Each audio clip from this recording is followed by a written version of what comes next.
Hello everyone, this is Jonathan Little at jonathanlittlepoker.com, and today I'm going to be discussing very briefly with you about combating limpers.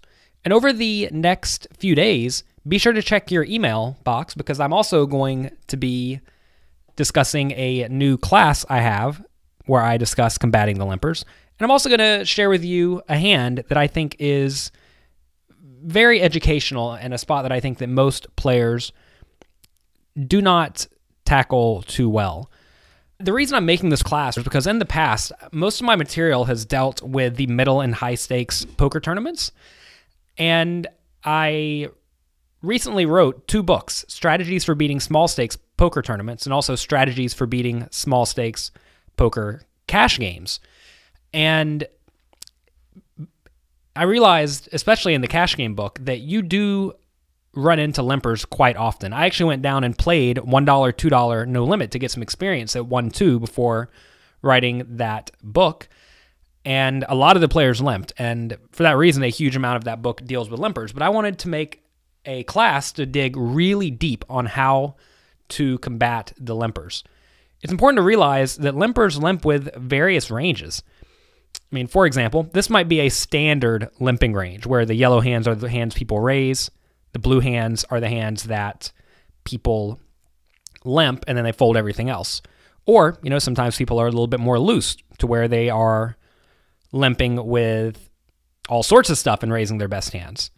Then other players raise all the hands they think are pretty good, limp a very wide range of these blue hands. As you can see, this is wide open. And then some other people get a little bit tricky. Some people limp with their premium hands, right? And then some people, they raise with their good but not super nut hands. And then they also limp a bunch of trash as well. Then some people do that same thing but just with a much wider range.